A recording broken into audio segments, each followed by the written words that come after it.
मैं ऐसा हो जाए खाता हूँ, मैं वैसे इतना अच्छा बनता नहीं हूँ।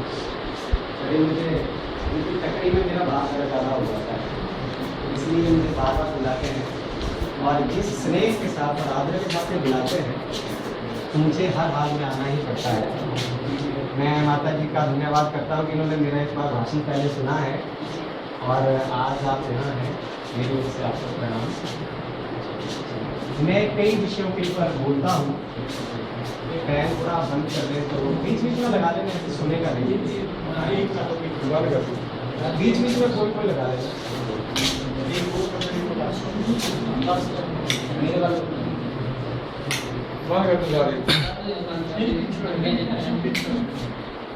बस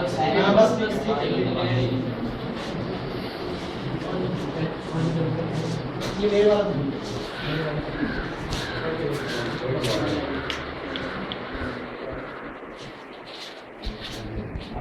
मुझे उम्मीद है कि जब बात चलेगी तो आपका ध्यान हवा की ओर रहेगा ही।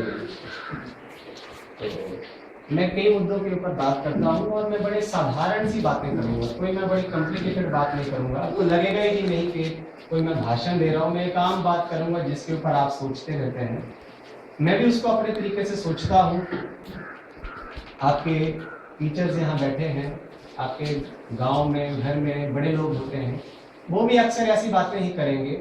वही बात मैं आपके साथ उठाऊंगा। मैं कौन कौन सी बातें करूंगा या कर सकता हूँ उसके ऑप्शंस मैं आपको दे दूंगा और उसके बीच में से आपने खुद सेलेक्ट कर लेना है कि आप उसमें से ज्यादा क्या सुनना चाहते हैं। तो मैं एक टॉपिक तो पहले अपना शुरू कर दूंगा, उसके बाद फिर आप जो बोलेंगे और आप में से जो किसी भी बात के ऊपर सुनना चाहेगा उसके ऊपर भी मैं बोल दूंगा। जो आपका प्रश्न मन में आएगा, आपको कोई समस्या है मन की, घर की, शरीर की, थॉट की, जो भी आपको समस्या कोई है, आप में से हिम्मत करे कोई भी बच्चा, मैं कोशिश करूंगा कि मैं आपके हर प्रश्न का उत्तर देने की जरूर कोशिश करूंगा, जहां तक मेरी समझ जितनी होगी उसके आधार पर। आपको पढ़ाई की समस्या है, घर की समस्या है, शरीर की समस्या है, मन की समस्या है, जिस तरीके की भी आपको समस्या होगी, यदि आप में से कोई भी बच्चा पूछेगा तो मैं उसका उत्तर देने में हर्ष महसूस करूंगा। मैं जिन विषयों को लेके आज आपसे थोड़ा थोड़ा बात करने की कोशिश करूंगा वो बड़े साधारण होंगे और वो विषय आपने लिखने होंगे तो लिख लेना। बीच में से कई कई बात मैं बोलूंगा, आपको अच्छी लगेगी तो कॉपी और पेन जरूर साथ में रखना चाहिए। उसमें मैं पहली बात आपको बताऊंगा भोजन के बारे में। मुझे वो तो अभी तो आते रहते हैं। भोजन के बारे में, भजन के बारे में, भाषण के बारे में और भ्रमण के बारे में। पहले मैं 4 चीजों का वर्णन करूंगा: भोजन, भजन, भाषण और भ्रमण। उसके बाद मैं आपको अगले टॉपिक पर बताऊंगा। फिर आपने ही सिलेक्ट करना है कि आपने सुनना क्या है इसमें। कि जो आप सब कुछ देखते हैं उस टॉपिक का मैं छोटा सा हिंट आपको दे देता हूँ कि सब कुछ तुम्हारे लिए है। दूसरा जो टॉपिक हो सकता है यदि आप सुनना चाहें तो ये सब कुछ तुम्हारे लिए है। इसके ऊपर मैं अपनी बात रखने की कोशिश करूंगा। तीसरी बात है कि ऊर्जा, ये जो जीवन का आनंद लेना चाहते हैं ना आप सब लोग, यहाँ आते हैं, टीवी देखते हैं, क्रिकेट खेलते हैं, जो कुछ भी आप करते हैं वो आप जीवन का, आपका जो अल्टीमेट ऑब्जेक्टिव होता है कि आनंद आना चाहिए। तो वो आनंद आता कैसे है, या बार बार या ज्यादा से ज्यादा उम्र तक आनंद कैसे आए, उसके ऊपर भी मैं बात कर सकता हूँ यदि आप चाहें तो। और ऊर्जा को बचा कैसे सकते हैं। उसके बाद मैं आपको छोटी सी साइंस के बारे में बताऊंगा। न्यूटन की गति का जो तीसरा नियम आपने पढ़ा है छोटी क्लासेस में, उसमें आप पढ़ते हैं एक्शन एंड रिएक्शन, पढ़ते हैं ना, थोड़ा थोड़ा आपको याद होगा। तो उसको मैं बड़ी साधारण भाषा में आपको समझाने की कोशिश करूंगा। उसके लिए कोई साइंस का ज्ञान होना बड़ा जरूरी नहीं है। ये जरूरी नहीं है कि आपको साइंस आती है और तभी इसको समझ पाएंगे, या आप साइंस के बिना भी हम इस बात को रखने की कोशिश करेंगे। ये कितनी अनमोल सी बात है कि एक्शन और रिएक्शन का कितना क्रिया और प्रतिक्रिया। एक्शन को बोलते हैं क्रिया और रिएक्शन को बोलते हैं प्रतिक्रिया। तो उसका कितना हमारे जीवन में रोल होता है और यदि इसको ढंग से किया जाए तो हमारे जीवन की धारा को कैसे कंट्रोल कर लेती है। उसके बाद मैं आपको एक बड़ी सुंदर चीज आज जो अपनी ओर से मैं जरूर सुनाना चाहूंगा, वो 2 चीजें ये है। आपने पढ़ा है छोटी क्लासेस में गुरुत्वाकर्षण का नियम, पढ़ा है ना। अभी आपने ये साइंस में पढ़ा है और ये कितना पावरफुल चीज है, इसका मैं वर्णन करने की जब कोशिश करूंगा, जरूर इसको सेलेक्ट कर लेना ओपन चीजों में से कि गुरुत्वाकर्षण के नियम के बारे में मैं आपको कुछ बताऊंगा। वैसे गुरुत्वाकर्षण का नियम नहीं होगा, उसी के तरीके का होगा आकर्षण का नियम, हम इसको बोल सकते हैं कि आकर्षण का नियम कितना जबरदस्त चीज है और ये आपके घर को, परिवार को, तुम्हारे को, सबको कितना बदल सकता है यदि तुम इसको समझने की कोशिश करोगे तो। और लास्ट की चीज मेरे पास ये होगी आपको सुनाने के लिए, जानना और मानना। ये आदमी के दो गुण होते हैं और यदि इनको थोड़ा थोड़ा तुम समझ जाओ तो तुम्हारी कितनी समस्याएं खत्म हो सकती है। आप समझने की कोशिश करना, जो चीज समझ नहीं आएगी उसको हम रिजॉल्व करेंगे, तोड़ेंगे और फिर तुम्हारे तक पहुंचाने की कोशिश करेंगे। जब तक आप कहेंगे कि समझ आ गया तब तक हम आगे चलते जाएंगे, पर कोशिश करेंगे कि लास्ट बच्चे तक मेरी बात पहुंच जानी चाहिए। ओके, तो मैं सबसे पहले शुरू करता हूं। मैं इसका सहारा लूंगा, तो आप ये तस्वीर हटा दें।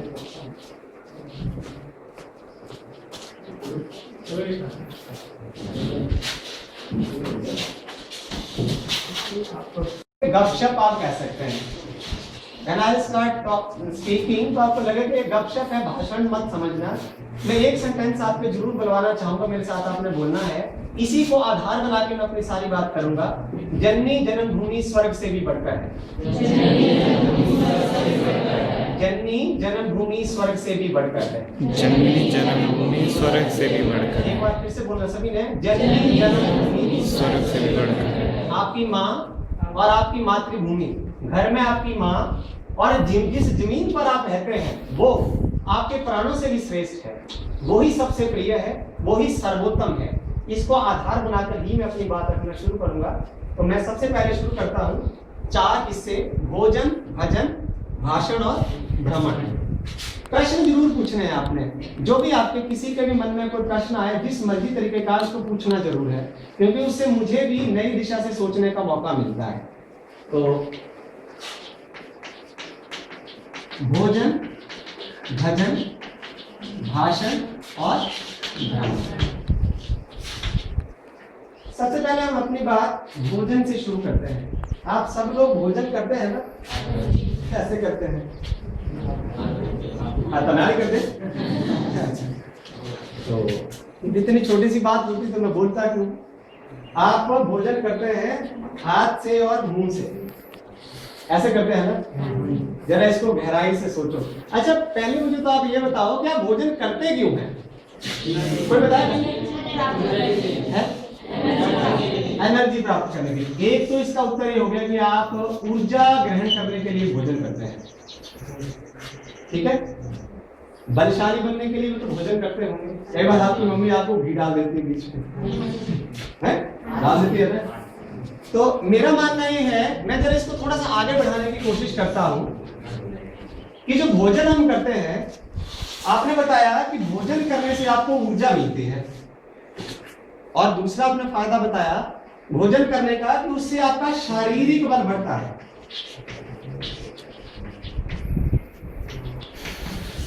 और कुछ आप बोलना चाहते हैं भोजन के बारे में? बोलना चाहते हैं कि आप भोजन क्यों करते हैं? आपने ही बताया कि हम भोजन हाथ से करते हैं, हाथ से भी करते हैं।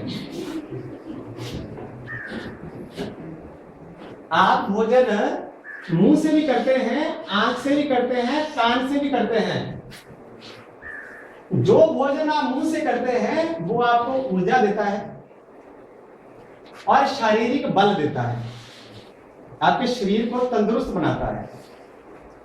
पर आप ज्यादा से ज्यादा भोजन आंख से करते हैं और उससे कम कान से करते हैं और सबसे कम आप मुंह से करते हैं। जयराम जी की बोलते रहना बीच बीच में। राम का नाम आराम की पहचान होती है। मैं बीच बीच में जयराम जी की बोलूंगा, जहां राम है वहीं आराम है, जहां राम है वहीं सब कुछ है। बीच बीच में यदि मैं बोलूंगा तो आप मेरे साथ दोहरा लेना। आप सबसे ज्यादा भोजन आंख से करते हैं, उससे कम कान से करते हैं और सबसे कम आप मुंह से करते हैं। जयराम जी की। अब ये वाला जो भोजन है ना, ये इस भोजन से कहीं ज्यादा इंपॉर्टेंट है। यदि ये वाला भोजन आपको शारीरिक वाला ऊर्जा देता है, तो जो ये वाला भोजन है ये आपको मानसिक बल और आत्मबल बढ़ाता है। और शरीर के बल के आगे मन का बल और आत्मा का बल कहीं ज्यादा, कितने गुना उसका जो परिमाण है ना वो ज्यादा होता है। शरीर का बल यदि कम हो, मैं आपको उदाहरण देता हूं, इसका उदाहरण देकर समझाने की कोशिश करता हूं। आपने बैल तो देखा होगा, देखा है ना, वो इंडिया में होता है, भारत में बैलों का इंडिया घूमा है, मंडली घूमा है, मंडली नहीं देखा, मंडली में कहीं किसी के गांव में गए, मंडली बहुत बड़ा शहर है जहाँ ट्रेन आती रहती है, हेलीकॉप्टर नहीं गए कभी नहीं, कभी जाओ वहां बड़े दूर दूर से सैलानी आते हैं, मैं भी 2-3 बार पहले जाके आया। अब मैं बता रहा था आपको कि जो मनोबल है और आत्मबल है, जो आपको यहां से और यहां से बढ़ता है, वो शारीरिक बल से कई गुना उसका परिमाण ज्यादा होता है। उदाहरण से मैं आपको समझाता हूं। आपने कुत्ता देखा होगा, देखा है ना, और बैल भी देखा है, और वो वाला बैल देखा है जिसके सींग बड़े पैने होते हैं और उसकी सेहत मेरी तरह नहीं, इसकी तरह होती है। और ऐसे देखता है यूं, सींग ऐसे आगे के करेगा। आज जब वो गली से गुजरता है ना, तो आपका छोटा सा जो कुत्तू होता है ना, इसके पीछे भागता है, भागता है ना। और बैल क्या करता है आपका, बड़े प्याने सींगों वाला, जयराम जी की, आपका बड़े शरीर वाला बैल क्या करता है, वो भाग लेता है, उस टाइम उसका अपना शरीर भूल जाता है। और कुत्ता इतना सा, उसको आत्मबल है और मनोबल है, इसको तो मैं ऐसे ही भगा दूंगा, वो हटता थोड़ा नहीं है, ऐसे करते करते उसके पीछे भाग लेता है। और बैल जब तक दूर तक पहुंच के किनारा नहीं कर लेता, बैल जब तक दूर तक पहुंच के किनारा नहीं कर लेता, तब तक वो पीछे मुड़कर भी नहीं देखता है, पूंछ खड़ी करके रखता है, और फिर देखता है अब नहीं है, फिर अंग्रेजी में बोलता है फीलिंग रिलैक्स। अब आप ये अंदाजा लगाओ कि मनोबल ज्यादा हुआ या शारीरिक बल ज्यादा हुआ। मनोबल कहीं ज्यादा इंपॉर्टेंट है। और बच्चों, ये जो भोजन है वो आंख से और कान से आता है, तो फिर इसको लिया कैसे जाए? जब आप अपनी खुली आंखों से संसार को देखते हो, तो शक्तिशाली आदमियों को देखो, समृद्ध लोगों को देखो, ताकतवर लोगों को देखो, खुश रहने वाले लोगों की ओर देखो, और यूं कहूं कि जो मेहनती लोग हैं उनकी ओर देखो। जब आपकी नजर उन लोगों के ऊपर टिकेगी ना, तो आपका मनोबल अपने आप बढ़ता जाएगा। ये जो ऊर्जा है, अभी मैं तुम्हें भाषण दे रहा हूं ना, भाषण दे रहा हूं, मेरा भाषण सुनते सुनते थोड़ी देर के बाद तुम मुग्ध होने लगोगे, और जब मैं भाषण की प्रक्रिया को आगे बढ़ाऊंगा तो तुम यहाँ भूखे भी सुनना चाहोगे, क्योंकि आपका कान से सुनने के बाद मनोबल और आत्मबल दोनों बढ़ जाएंगे। समझ आ रहा है? जब आप केवल क्रिकेट का मैच खेल रहे होते हैं और आपको सामने से लगता है, आपका पेट भर के खाना खाया होता है, आपका शरीर भी काफी हट्टा कट्टा होता है, पर आपको लगता है कि हम हार जाएंगे, तो आपके शरीर के अंग चलना बंद कर देते हैं। एक आदमी बीच में से आता है, वो कहता है यंग मैन कम अप, मैं 1 मिनट में इस मैच को बदल सकता हूं, हैव फेथ ऑन मी, मेरे पर विश्वास रखो, मैं अभी आपको सब कुछ बदल के बताता हूं। तो आपके कंधे खड़े हो जाते हैं। शरीर तो वही होता है। तो शारीरिक बल तभी ज्यादा से ज्यादा निकलता है जब आपका मनोबल और आत्मबल बड़ा ऊंचा होता है। आत्मबल बढ़ाने के मैं तरीके आपको बताता हूं। 3 कानों से आप ऊंची बात सुने। मैं आपको इस छोटी सी बात कह के भोजन की बात खत्म कर दूंगा। बच्चों, तुम सब लोग असीम शक्ति लेके उत्पन्न हुए हो, पर संयोग इस बात का है कि तुम्हें अपनी शक्ति का अंदाजा नहीं। जैसे हनुमान को कहा कि तुम इस ये जो सागर था ना, वो लंका को जाने वाला, वो यहाँ रायपुर से आगे जो पुड़ी पड़ती है, पता है कहाँ है? देखा है ना, रामायण को देखा होगा ना। तो हनुमान को जब उन्होंने कहा कि तुम उड़ के वहां से सीता को खोज के लाओ, मतलब मरना है, तू ले आता, बोला मैं भी तो अपनी मम्मी ने कल कल आई है। फिर अब जो बाकी बांधना साथ में थे, उनको लगा तो आफत हो जाएगी। आपको थोड़ा थोड़ा याद हो तो वहां एक वृद्ध बंदर थे, बंदर तो नहीं थे, रीछ जिनको हम कहें, जामबंद, उनकी उम्र बड़ी ज्यादा थी और वो पास्ट की जो इतिहास था हनुमान का उस सारे को जानते थे। फिर उन्होंने अंगद को बताया कि ये जो आपके सामने ये बानर खड़ा है ये असीम शक्तिशाली है, पर इसको अपनी शक्ति का एहसास नहीं है। उस समय सारा बानर समूह इकट्ठा होके हनुमान को उसकी शक्ति की याद दिलाता है और हनुमान को आभास होता है कि मैं इतना शक्तिशाली हूं। उसके बाद वो 400 योजन जो समुद्र है उसको लांघ देता है और सीता को खोज के लाता है। इतनी ही असीम शक्ति तुम्हारे में है, पर संयोग सिर्फ इस बात का है कि तुम्हारे में से सब बच्चे सारी प्लानिंग सिर्फ शारीरिक बल बढ़ाने के लिए लगाते हैं। जयराम जी, तुम्हारी जो सारा ध्यान रहता है वो यूं यूं इसी में ही रहता है। अभी मैंने आपको हालांकि उदाहरण दिया भी है कि मनोबल के आगे शारीरिक बल का कोई स्थान नहीं है और ये बल यहां से बढ़ता है। इसको मैंने क्लोज करने से पहले सिर्फ मैं एक लाइन बोलूंगा बच्चों, कमजोर बात और कमजोर काम ही व्यक्ति को कमजोर बनाते हैं। चाहो तो लिख लो, जो व्यक्ति कमजोर बात करता है और कमजोर काम करता है, कमजोर बात सुनता है, वो कल का कमजोर व्यक्ति है। जयराम जी की। जो व्यक्ति कमजोर बात करता है और कमजोर काम करता है, शरीर जैसा मर्जी हो वो डरपोक होता है। और ऊंची बात, ऊंची सोच और ऊंचा काम करने वाला व्यक्ति ही कल को महान बनता है, बड़ा बनता है। इसके साथ मैं इस बात को खत्म कर देता हूं। काफी है, इसके बारे में बोलना चाहूं तो फिर 1 घंटा इसी में लग जाएगा। अब मैं इसके आगे चलता हूं। किसी ने प्रश्न पूछना होगा तो वो जरूर पूछ ले।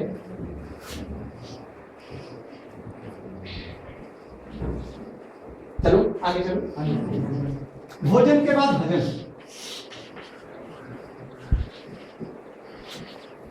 तैयार है आप लोग? आप लोग थक जाएंगे, किसी को पसीना आएगा, गर्मी लगेगी तो प्लीज बता देना, हम उतनी देर पंखा चला देंगे। आप जब तक सहज रहेंगे तभी तक बोलेंगे। यदि लगाना होगा हम यहाँ से लगा देंगे पंखा, थोड़ी देर रुक जाएंगे।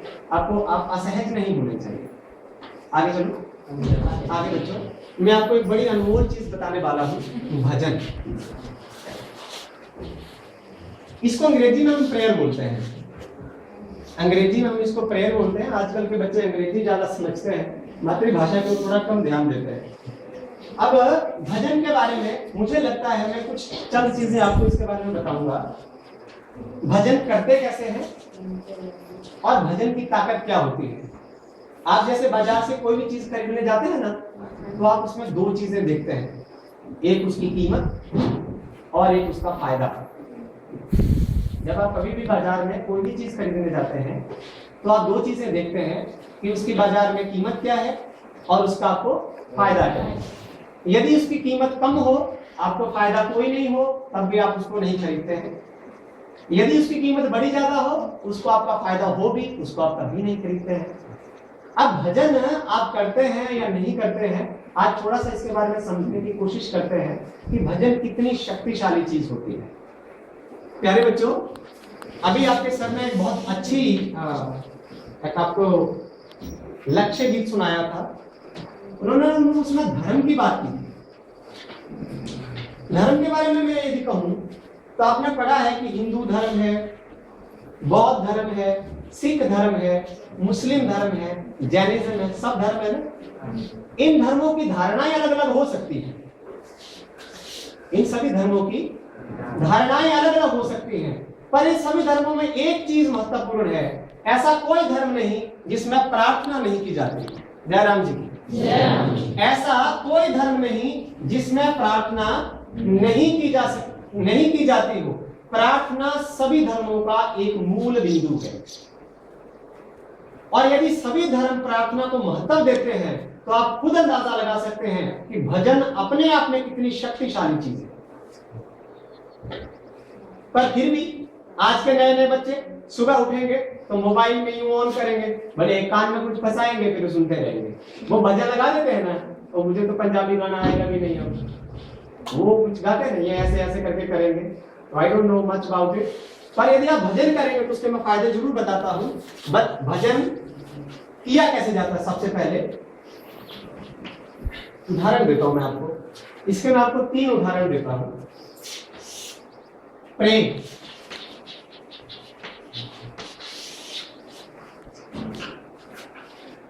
इसके बारे में बोलने से पहले मैं आपको एक बात सुनाता हूं।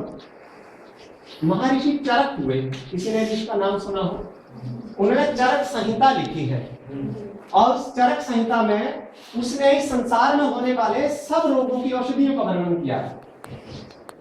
चरक संहिता में चरक ने इस संसार में व्यक्ति को जितने भी रोग हो सकते हैं उन सभी रोगों की औषधियों का वर्णन किया है। अब जब वो चरक संहिता लिख देते हैं तो उसके एंड में वो एक लाइन लिखते हैं, वो ये लिखते हैं कि मैंने अपनी ओर से जितने इन प्रजातियों को रोग हैं और भविष्य में हो सकते हैं उनकी मैंने सभी के रोगों की दवाइयों का या औषधियों का वर्णन कर दिया है। आगे वो लिखते हैं अगली लाइन कि यदि इसके बाद भी कोई रोग की औषधि मैंने नहीं लिखी हो तो उसकी मैं आपको अंतिम औषधि बता देता हूं, और उस औषधि का नाम भजन। जयराम जी की। मैं एक बार पिछले स्कूल में गया था तो वहां जब मैं कई अच्छी अच्छी बात सुनाता था ना तो बच्चे वहां बड़े नॉनसेंस से लोग ताली भी नहीं देते थे, पता नहीं क्या बीमारी थी उनको। तो हर 10 मिनट के बाद ताली, हर 10 मिनट के बाद ताली। मैंने कहा कि देखो हम मंदिर स्कूल में जाएंगे ना, वहां यदि मैं अच्छी बात नहीं करूंगा तब भी बच्चे नहीं बजाएंगे।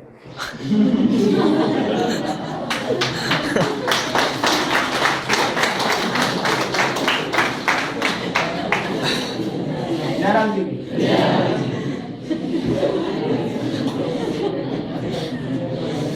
अब मैं आपको क्या बता रहा था कि उन्होंने क्या कहा कि यदि कुछ ये नहीं बोले अभी, यदि कहता है कि कोई रोग व्यक्ति को होगा और उसकी यदि मैंने औषधि आज तक नहीं लिखी है इस पुस्तक में तो उसकी अंतिम औषधि क्या है? भजन। तो अब ये भजन किया कैसे जाए? इसको मैंने अपना जो एंड में मैं टॉपिक ले जाऊंगा, उस टॉपिक में जब मैं आपको लॉ ऑफ अट्रैक्शन के बारे में बताऊंगा तो उसमें मैं इसका छोटा सा पार्ट जरूर एक्सप्लेन करूंगा।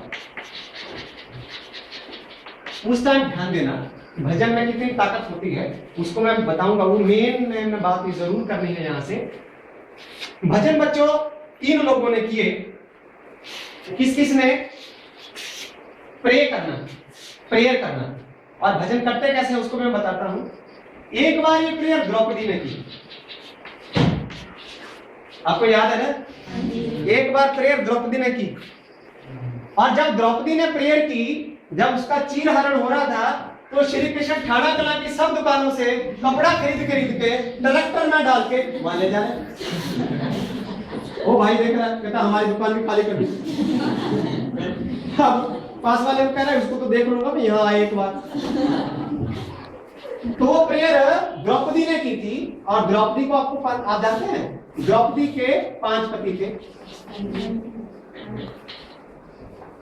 एक उसमें से सर्वश्रेष्ठ धनुर्धर था अर्जुन, एक उसमें से सर्वश्रेष्ठ गदाधर था, और एक उसमें से सबसे बड़ा तलवारबाज था सहदेव, और जो एक सबसे ज्यादा सुंदर था नकुल। ऐसा कुल में नाकुल, उसके जैसा उस कुल में आज तक कोई सुंदर नहीं हुआ था। और एक युधिष्ठिर था जो सदा सच बोलने वाला था।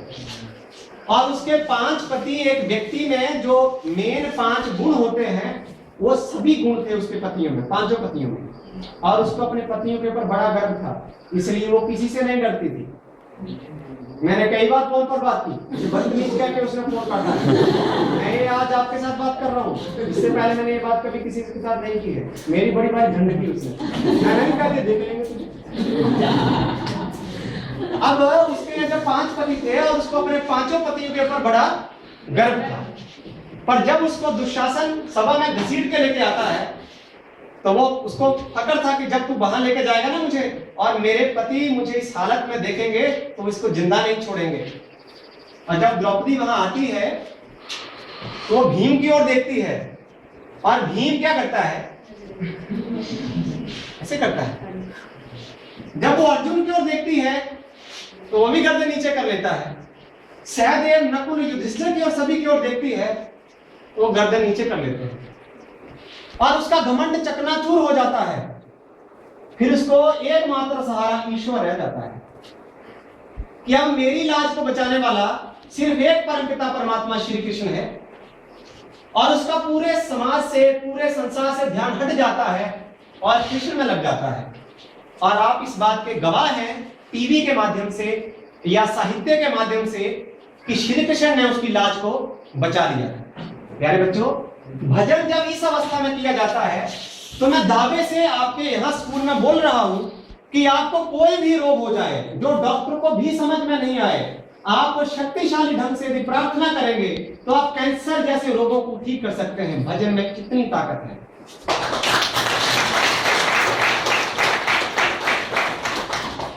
इस तरीके से यदि आप भजन करेंगे तो आप अपने जीवन को इस तरीके से बदल सकते हैं। ऐसे व्यक्तियां बन सकते हैं, ऐसा लड़की बन सकते हैं, ऐसा लड़का बन सकते हैं, ऐसे माँ बाप बन सकते हैं जिनकी ओर लोग देखते रह जाएंगे। जयराम जी की जय। अब ये भजन किया कैसे जाए? मैंने आपको 3 नाम बताए थे, तो मैं दूसरा आपको तरीका ये बताता हूं। सुदामा,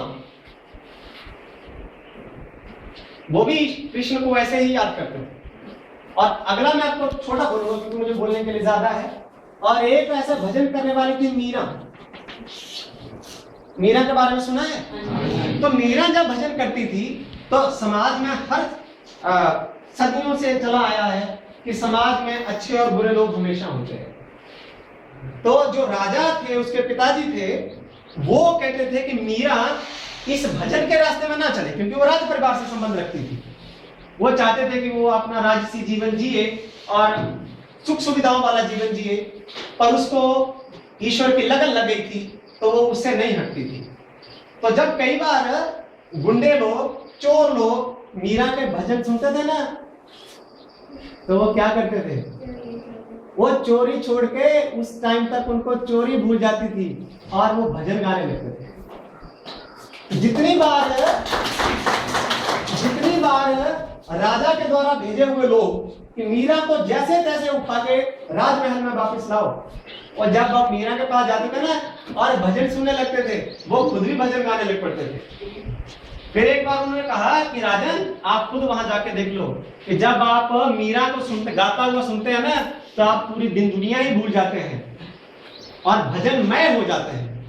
तो जब राजा ने देखा कि ये वाकई वातावरण ऐसा बन जाता है, तो उसने मीरा के ऊपर प्रेशर डालना, वापस उस राजमार्ग पर या राजसी जीवन के ऊपर खींचना बंद कर दिया। मैं आपको ये सुझाव देने लगा हूं यहाँ से, क्योंकि एनएसएस का कैंप आप बार बार नहीं लगा सकते, अगले साल आप किसी और जगह होंगे। जब आपको जीवन में बड़ा संकट आए, कई बार आपको संकट आते हैं ना, तो आप अपने से शक्तिशाली अपने बड़े भाई को बोलते हैं, बोले भाई वीरा तू कि लेना होगी बोले 12:30 बजे छुट्टी जब गेट के था जे भाई ना हुआ तो तुझे जाने डैडी ना गल रख रहे। डैडी बोलता है कटी हो मेरी गन्ना जरा मैं दिखता जरा हूं। फिर जब आपका कोई सहारा नहीं बचता है, तो फिर आप जब ईश्वर के साथ जुड़ते हैं, तो आप कल को बिजनेस करेंगे, किसी बीमारी की चपेट में आएंगे, किसी तरीके के, क्योंकि संकट आना एक स्वाभाविक हिस्सा है जीवन का। जब आप इस दौर से गुजरेंगे तो मेरा ये वाला रास्ता पकड़ लेना इसका, क्योंकि उस स्टेज पर किया हुआ भजन ईश्वर को आपके पास बुला लेता है। जयराम जी की जय। अब मैं इसका छोटा सा एक वैज्ञानिक पहलू भी बता देता हूं, फिर इसके बाद आगे चलता हूं। भजन, पहले बच्चों, आपका जो शरीर है उसका जो सारा तंत्र है उसको ईश्वर ने इस तरीके से बनाया है कि उसका उपचार खुद होता रहे। मेरी बात समझे? तो शरीर आपका ईश्वर ने इस तरीके से बनाया है ताकि उसका उपचार खुद होता रहे। जैसे मैं आज थोड़ा सा इसलिए लेट हो गया क्योंकि जो सूरज निकला है ना, उसमें गैस ही खत्म हो रही थी, तो हम सिलेंडर 3-4 भर के लेके गए, फिर बाहर डाले, कनेक्शन वगैरह वगैरह जोड़ा। ये बेचारा लड़का देखो इसका क्या हाल है, तो 2-4 दिन चलेगा। तो जो सूरज को रोशनी की सप्लाई करते हैं ना, ये बंगाना गैस एजेंसी से करते हैं। अभी आपको मैं थका हुआ लग रहा हूँ ना, 5-7-10 दिन पहले बारिश की, ये 5-7 बारिशें की, थक गया बस, ऊपर पहले कुएं से पानी भरो, फिर फेंको यूं करके, फिर एक को गांव में फेंको, दूसरे में फेंको, फिर मेरे को गुस्सा आया, मेरा सारा दिया केदारनाथ में फेंक दिया। करें क्या? और लोगों की कंप्लेंट ही खत्म नहीं होती है। अब जो मैं बात कर रहा हूँ इसके ऊपर आपको देखो कितनी हंसी आ रही है। आपको पता नहीं कि मैं डुप्लीकेट बोल रहा हूँ, लग रहा है ना? आपको कैसे पता कि मैं डुप्लीकेट बोल रहा हूँ?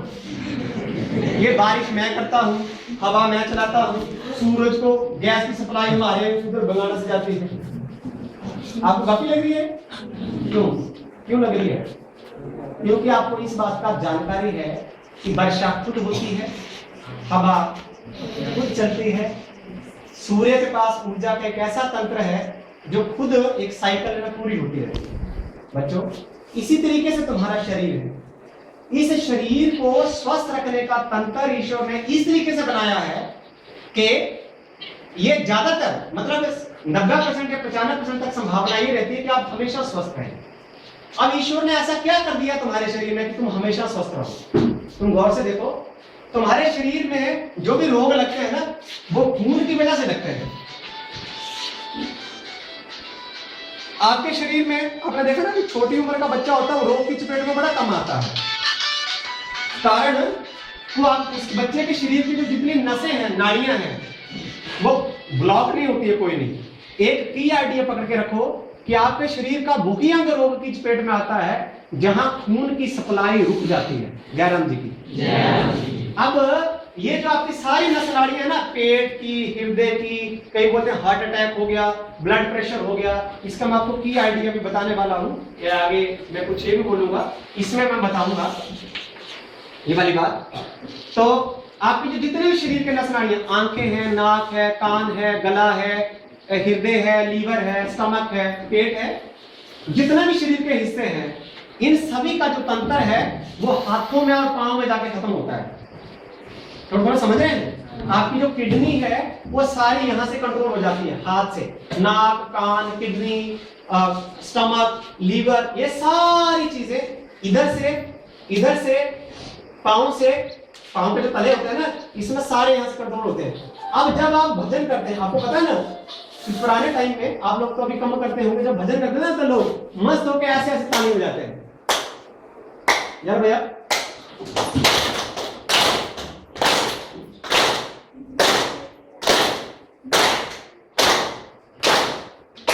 आप जब आप ताली बजाते हैं ना, तो आप वैज्ञानिक दृष्टिकोण समझिए। जब आप ताली बजाते हैं, दो तरीके मैं आपको बताऊंगा, दूसरा मैं बाद में बताऊंगा। जब आप ताली बजाते हैं तो आपके हाथ प्रेस होते हैं। जब दोनों साइडों से ऐसे टकरा के प्रेस होते हैं तो आप, जैसे आपने देखा ना नलका तो देखा होगा, गांव में होते हैं ना, तुम्हारे गांव में भी होगा वो वाला जिसमें पानी भी आता है ना, नलका होता है। नलके में कई बार ना हम पाइप लगाते हैं, ये नलका, और इसमें पाइप लगाते हैं। ये बच्चों को बोलते हैं कि नल के आवाज चलेगी और पानी छड़ने वो जरा पे एग्जाम दे लेंगे थोड़ी देर, नहीं तो भूला लग जाता है। उसने क्या किया, बच्चे क्या करते हैं, बच्चे जब दूर तक पानी देना होता है ना, तो बच्चे पाइप को आगे से क्लोज कर देते, थोड़ा सा दबा देते हैं, तो क्या होता है, आप क्या देखते हैं, उसमें पानी की स्पीड बढ़ जाती है ना। आप गौर से सुनो, जब आप भजन करते हैं, जहां भी भजन करने का मौका लगे आप भजन करें। जब आप भजन करते हैं, आप तालियां बजाते हैं ना, तो तालियां बजाने के बाद आपकी ये जो नसों के सेंटर हैं, ये प्रेस होते हैं, और जब ये प्रेस होते हैं तो आपके शरीर में खून की गति बढ़ जाती है, और जो नस नाड़ियों में अवरोधन होते हैं वो सारे खुल जाते हैं और आप निरोग होते हैं। आप समझ गए? इसलिए भजन करने में बड़ा फायदा है। दिन में एक बार 10 मिनट या 15 मिनट शाम को जरूर ईश्वर का भजन करें, आपका मन लगे या ना लगे। आप वैसे घर में समूह में बैठ जाएं, फिर आप ऐसे ऐसे ताली बजाएं, रिदम में बजाएं, ऐसे करके आप हमेशा निरोग रहेंगे। इसके बाद मैं आगे इसको क्लोज करता हूं। इसने प्रश्न पूछना होगा तो जरूर पूछना।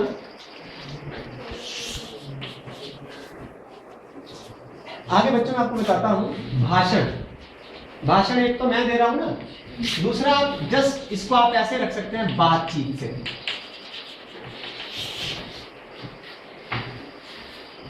भाषण में मैं आपको झगड़ने का तरीका बताऊंगा। मैंने क्या मास्टर ने सोची, बोले मम्मी आज एक मास्टर आया, वो बोले कैसे रोटी अब किनारे पे कहते करना ना वो एक गाल करने को याद नहीं देखे क्या सर ने पकड़ेंगे, बोले ना बगाने दे पकड़ना तो बगाने के लिए करते थे। तो अब मैं आपको लगाऊं बताने भाषण। बच्चों, झगड़ा होना एक स्वाभाविक बात है।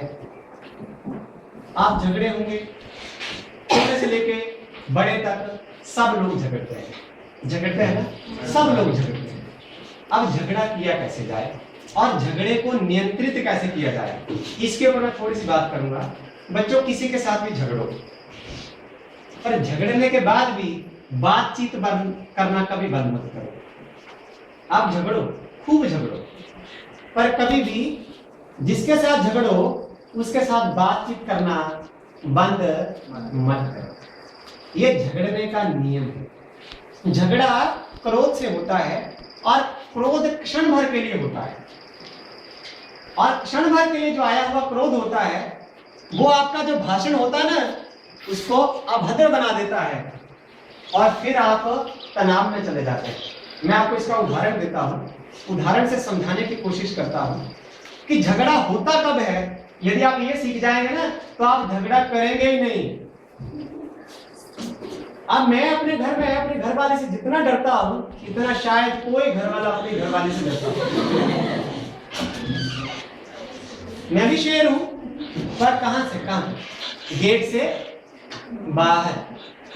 गेट के अंदर जाने के बाद हम तो गेट के साथ चिपक के चुप हो जाते हैं। बोले आप जो बोला वो बाजार में बोल लिया, स्कूल में बोल लिया, अब यहाँ बोलो ना तो हमारी जरूरत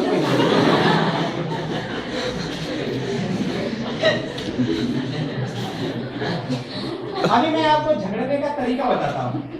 सुनो झगड़ने का तरीका, फिर आपके आधे झगड़े तो वैसे ही खत्म हो जाएंगे। इसको साफ करना कुछ 10 वो नीचे बढ़िए। अच्छा, आप लोग थक जाएंगे ना तभी मुझे बता देना, मैं उतनी देर बोल आप थक जाएंगे ना तो बोल देना, हम अभी भी खत्म कर सकते हैं। हम सिर्फ आपको सिखाने आए हैं और सीखा तब तक जाता है जब तक सीखने वाला सीखना चाहता है। जब तक आप चाहेंगे तब तक बोलेंगे, मैं वहीं रोक दूंगा जब तक आप चाहेंगे। जब आप बोलेंगे अब बहुत हो गया सर आप जाओ बस, मैं वहीं रोकूंगा। मैं जरूरी नहीं है कि सब कुछ बोलूंगा। सुनना कि झगड़ते कैसे हैं, अब आपको एकदम से समझ आ जाएगा। वैसे तो हम भारत देश के वासी हैं और हमारी जो संस्कृति है वो सबसे महान है, और हमें इस बात का गर्व होना चाहिए कि हमारी जो संस्कृति है पूरे विश्व में सबसे आगे है।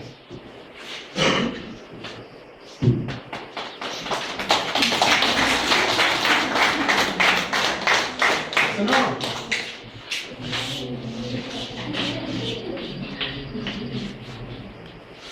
झगड़ते कैसे हैं और झगड़े कैसे खत्म हो जाते हैं। घरों में बड़े झगड़े होते हैं ना, मम्मी पापा का, भाई भाई का, भाई बहन का, पापा का पड़ोसी से, चाचा का ताया से, चाचा का पापा से, होता रहता है ना।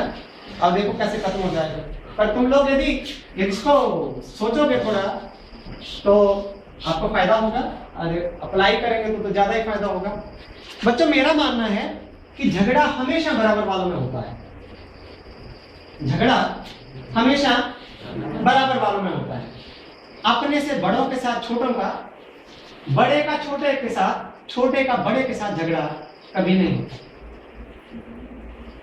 एक छोटा सा बच्चा यदि मेरे पास आता है और मेरे को बोलता है, बोले भाई तुम्हें चांसेस नहीं है, मैं क्या करूंगा?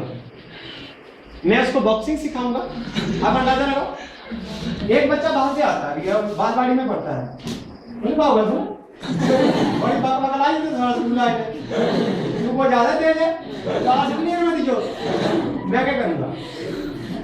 ये आप क्या करेंगे? यदि वो यहाँ आके मुझे बोलता है तो आप क्या करेंगे? देखो क्या बोला है, वो मेरे से बड़ा छोटा है और उसके ऊपर गुस्सा आना तो दूर है, एक मजाक बन जाएगा और एक चुटकुला बन जाएगा। बोले मुन्नू वो चुटकुला जाएंगे मेरा था,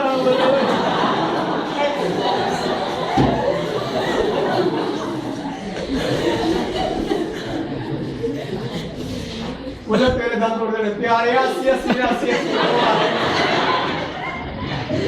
अभी आप ऐसा ही करेंगे। आप इस मेरा तो मत यही है, यदि आपका अलग है तो आप बता सकते हैं। मेरा मत ये है कि आपको उसके ऊपर ना मुझे गुस्सा आएगा ना आपको गुस्सा आएगा, आप सिर्फ हंस के उस बात को टाल देंगे और वो फिर दोबारा धमकाएगा। मैं सच में बोल रहा हूँ, आप इससे ज्यादा हंसेंगे। बोला देखो इतना पिस्तूल का गला दिख रही है, बोला चाचा ले ठीक है सटी लगने की तो 2 सटनियां उन्हीं जब बोलो आप और ज्यादा हंसेंगे।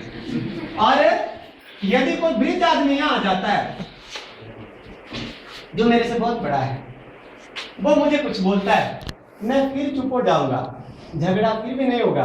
मैं ये मान लूंगा कि मैं तो छोटा हूँ, ये इतने बड़े हैं, मुझे बोल रहे हैं, कुछ सोच समझ के बोल रहे होंगे, सोच समझ के बोल रहे होंगे, तब भी मैं आगे से उत्तर नहीं दूंगा। मैं उत्तर कब दूंगा? जब मुझे लगेगा कि ये मेरे बराबर का है। अभी आप में से कोई बच्चा बीच में से खड़ा हो जाए, मुझे कुछ बोले, तो मैं कुछ नहीं बोलूंगा। क्यों? क्योंकि अभी बच्चे छोटे हैं। और यदि यहाँ से इधर तो मैं देख नहीं सकता, तो इधर से बाहर कोई यदि मेरी उम्र का कोई आता है और मुझे कोई बोलता है, बोले जरा पास में मेरे बाहर निकलेंगे थे, मैं पास में थे क्लोज कर दे बोलती बंद, मुझे पता भी है गाला कुछ सीरियस है। आप थोड़ा समझ रहे हैं ना? समझ आपको मेरी बात से थोड़ा बहुत सहमत भी है कि नहीं? बच्चे जब घर में पति पत्नी के बीच में झगड़ा होता है ना, पति पत्नी के बीच में भी झगड़े होते हैं, समाज में भाई भाई के बीच में भी होते हैं। अब पति पत्नी के बीच में पता कब झगड़ा होता है? हमारे मैंने अभी आपको कहा था कि जो हमारी संस्कृति है वो पूरे विश्व में सबसे अच्छी संस्कृति है। एक लड़की जिसकी अपनी क्वालिफिकेशन एमए है, वो किस लड़के से शादी करेगी? जो लड़का 8वीं पास हो। उनके पीछे गुरी पर बड़े पूछे बोला था झाड़ी लाटी लगेगा।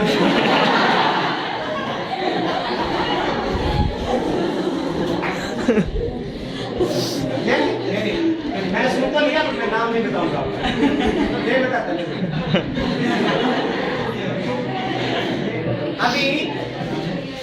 अभी समझने की कोशिश भी करना, थोड़ा हंस लेना, क्योंकि हंसते हंसते बात करना ज्यादा अच्छा लगता है। तो एक लड़की यदि एमए पास है, तुम ये समाज में होती हुई शादी को देखते हो ना, एक लड़की यदि बीए है, वो 10वीं पढ़े बच्चे को मना कर, लड़के को मना कर देती है, बोले मैं इसके साथ शादी नहीं करूंगी, तो कम से कम मेरा बीए हो या एमए हो। यदि एक लड़की कार है, इसके घर में कार है, अच्छा उनका खानदान है या बड़ा परिवार है, तो वो भी फिर अपने से ऊंचे परिवार में शादी करती है। ये तो आप मेरी बात से सहमत है ना? उसके बाद एक बहुत बड़ी बात भी मैं आपको बताता हूँ, यदि लड़की की उम्र, शादी करने वाली की उम्र 25 साल है, तो वो 16 साल के लड़के के साथ शादी करेगी। ऐसा नहीं हो सकता ना? यदि लड़की की उम्र 20 साल होती है, तो लड़के की उम्र कितनी एक्सपेक्ट करते हैं हम? या 23 हो, 22 हो, 25 हो, 28 हो। पर इस बात के लिए आप एकदम से रुक जाते हैं। कभी आपने अपने भाई बहन की शादी होते के टाइम देखा होगा, मम्मी पापा को बोले ऐसा कुड़िया ना उठते पड़ा था मिलता, पर ब्याह नहीं हो सकता। बोले वो क्या कुड़ी में मुझे 4 दिन बटी बोलते हैं ना, बोलते हैं ना, बोलते हैं ना। अब इसके बीच में जो हमारा संस्कार और संस्कृति है, उसके बीच में कोई आधार रखा होता है। संस्कृति में, हमारी जो संस्कृति है उसमें कोई एक आधार रखा होता है।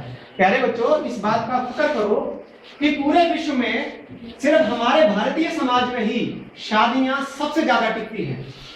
आज से यदि 15 साल पहले की मैं बात करूं या 20 साल पहले की, तो हमारे घर से जब लड़की लड़के के घर में जाती थी, तो माँ बाप सिर्फ ये कहते थे कि अब वही तुम्हारा घर है, अब यदि तुम वहां से आओगे तो तुम्हारी सिर्फ अर्थी ही आएगी। जयराम जी की ऐसी शिक्षा दी जाती थी। और जिन अमेरिका या जिन गोरे लोगों की हम नकल करते हैं, हाय हेलो बाय, जिन जहां से आप सीखते हैं टीवी से, वहां शादियां दर्जनों के हिसाब से होती हैं। फिर वहां जब एक दूसरे को पूछते हैं ना, वो बोले 23 दिन नहीं है, बोले नहीं तो 11 होगी भाई। ये भारतीय समाज की संस्कृति का हिस्सा है कि जहां इतनी अच्छी चीजें सिखाई जाती हैं, उसका सबसे बड़ा मेन कारण ये है, उसका जो थीमेटिक आइडिया है वो यही है कि लड़की, आपको देखा और खड़े हो, आपकी मम्मी पापा को क्या बोलती है? आवाज कैसे लगाती है? नीतू के डैडी। मम्मी को पूछना, मम्मी तेरे पापा का नाम नहीं आता? मैं बताती हूँ।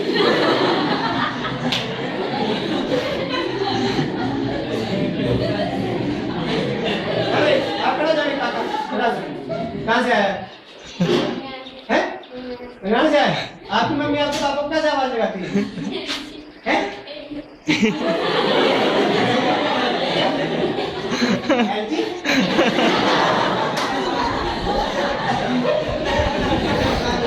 अभी देखो, घरवाले अपने घरवाले का नाम पता होने के बावजूद भी नाम नहीं लेती। कोई एलजी कह रही है, कोई सोनी कह रही है, कोई सैमसंग कह रही है। अब कंपनी का नाम ले लेगी, उसका नाम नहीं लेगी। जयराम जी की। अब बच्चों, ये सिखाया इसलिए जाता है कि यही बातें झगड़ों को कम कर देती हैं। ये चंद बातें झगड़ों को कम कर देती हैं। हमारे टाइम में अपने से बड़े भाई का नाम नहीं लेते हैं। कई बार आपके माँ बाप आपको बिना गलती के डांट देते हैं। आपको पता होता है कि मेरी गलती नहीं है। माँ बाप का एक आइडिया होता है कि शायद इसकी गलती थी। आपको गालियां पड़ जाती हैं, पर आप झगड़ते नहीं हैं। क्यों? क्योंकि झगड़ा तो सिर्फ बराबर वालों में होता है। और उस स्टेज पर आके कई बार आपने देखा, घरों में अखबार में भी आता होता है कि बाप ने नहीं, बेटे ने बाप को मारा। नहीं, आप पैसे तो ऐसा कोई नहीं है। बेटे ने बाप को कब मारा? जब बच्चा ये सोचता है कि अब मैं बाप के बराबर हो गया। थोड़ा समझ आया? थोड़ा समझ आया? इसीलिए जो भाषण है और जो झगड़े का मैंने तरीका बताया ना आपको, भाषण का मैंने एक और तरीका आपको इसमें से बताना है। इसका अच्छा, मैं इसको कंक्लूड भी करता हूँ छोटे से सेंटेंस के साथ। जब आप कभी किसी के साथ बात करते हैं तो झगड़े का मूल कारण ये होता है कि आदमी जो आपके साथ झगड़ रहा होता है, वो सिर्फ ये बताने की कोशिश कर रहा होता है कि मैं तेरे से बड़ा हूं। तो तुम झगड़ा शुरू होने के पहले कह दो भाई तू बड़ा है। इतनी सी तो बात है। बहू सास के साथ तभी झगड़ती है। आपने इतनी शादियां देखी होंगी अपने गांव में, आपने देखा होगा, बहुएं जब आती हैं तो बहू कम करती है। अच्छा बताओ, बहू कोई अगले दिन आके तो बहू नहीं करती है ना? बताओ जरा, बताओ। कोई बहू जब आपके घर में आई तो बहू उसने कब करना शुरू की? उसको जब ये आभास हो जाता है कि मैं सास के समतुल्य हूं। जयराम जी की। यदि उसको घर में उसकी जो माँ है ना, वो ये सिखा के रखती है कि सास बहुत बड़ी चीज होती है और वो वाली जो आपकी माँ है वो मेरे ही समतुल्य है, तो जैसे वो लड़की अपनी माँ को जवाब नहीं देती, वैसे वो फिर अपनी सास को भी जवाब नहीं देगी।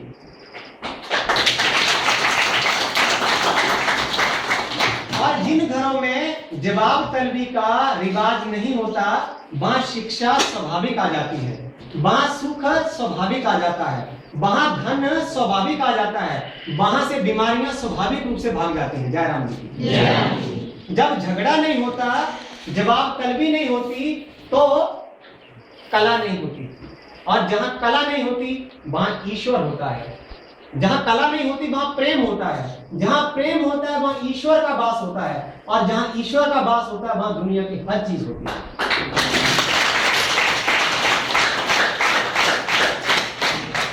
तो मैं आपको छोटी सी बात बता रहा था कि जब आपके साथ कोई झगड़ने लगे, या तो आप उससे एकदम से छोटे हो जाओ, या फिर आप उसको अपने आप से छोटा समझ लो। झगड़ा हो ही नहीं सकता। झगड़ने का एंड में मैंने स्लाइड में इसका क्या आंसर दिया, जब कभी झगड़े की स्थिति उत्पन्न हो जाए, या तो उसको अपने से छोटा समझ लो, झगड़ा नहीं होगा, या फिर उस अपने आप को उससे इतना छोटा समझो, बोले भाई तू बड़ा है यार, मैं मान तू ही बड़ा है, बस इतना ही सुनना चाहता है ना। उन जितना जो चार मुख पैसे नहीं, दांत तोड़ी नहीं करा है, समझा है, तो बाद में कहीं बोला भी नहीं तू बड़ा, बोले बोल बड़ा ना मैं दाढ़ में नहीं है, हाँ अब बड़ा है। अब यदि इससे पहले ही बोल देते तो क्या जाने वाला था? कुछ नहीं, समझ आया ना। अब भाषण का मैं थोड़ा सा एक और कहीं ऐसा ना हो, मुझे आधा घंटा तो नहीं हो गया, अभी सुन लेंगे थोड़ी देर। अच्छा बच्चों, मैं एक आपको ना भाषण का मतलब बातचीत। इसे मैंने शुरू में आपको बताया था, न्यूटन की गति का तीसरा नियम आपने पढ़ा है इंग्लिश में, यदि आप थोड़ा सा समझते हो तो उसको हम बोलते हैं action and reaction are equal and opposite. आया ना? Action and reaction are equal and opposite. Hindi में यदि आपको मैं बताऊं तो क्रिया और प्रतिक्रिया हमेशा समान रहते हैं। क्रिया और प्रतिक्रिया हमेशा समान है। सुनो, ये समझने वाली बात है। अब ये साइंस का विषय नहीं है, इसको आपने अपने जीवन में लाने की कोशिश करनी है। आपको घर में कहा जाता है, आप किसी का नाम, आपका नाम, चलो मैं अपनी ओर से नाम देता हूं, ओए पंचांग ताओ। एक आदमी आपको ऐसे आवाज लगाता है और आप आगे से बोलते हैं जी आया। बोला तो मार तो नहीं खानी है? नहीं जी। बोले तेरी मार खाने सलाह तो नहीं होती? बोले बिल्कुल नहीं। अब एक आदमी एक्शन कर रहा है, क्रिया, और आप प्रतिक्रिया क्या कर रहे हैं? उसको जीरो कर रहे हैं। जैसे कई बार आपके गांव में कुछ लोग झगड़ालू टाइप के भी होते हैं, हर गांव में ऐसा होता है। किसी आदमी को मान लो कि आपसे कोई पंगा लेना है, ठीक है, वो आपके घर के बाहर आ जाता है, बोले तू बाहर निकल। बोले यार मैं जरा रोटी खा रहा। बोले नहीं तू बाहर निकल। बोले नहीं यार तू आराम में टीवी देखना होगा। बोला मैं तेरे दांत तोड़ देंगे ना। बोले यार रुपया काली काली रोटी दबाएंगे, वो बात बाहर नहीं खाते। बोला तो दिखमा ये करने का नहीं करना ना, बोला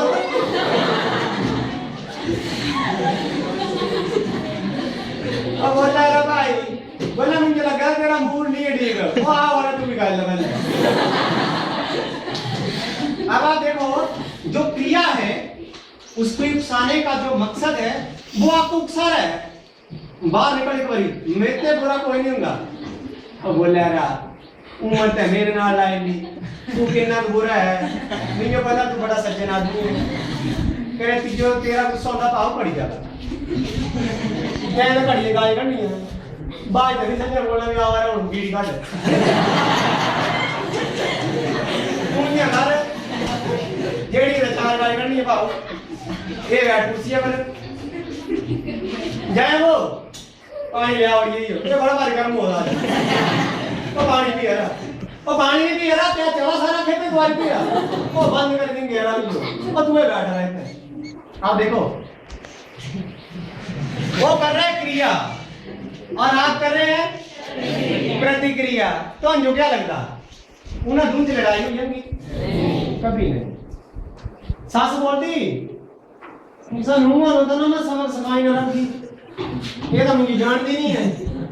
साड़ी ससु में जो नहीं रखे, तुमकी ने रखे, नहीं रखे, नहीं रखे, तुमकी ने। मैं तो ये 10 की भी बहुत चारे की है होंगी।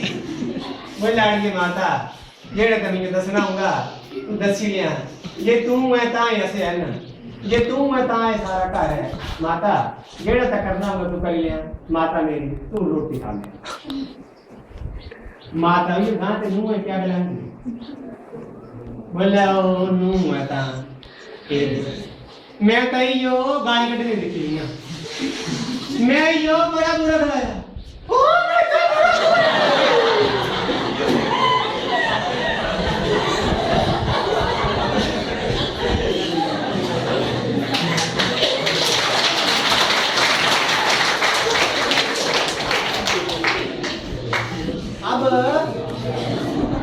यदि सुनो, थोड़ा देर हंस लो, पंखा मैं पानी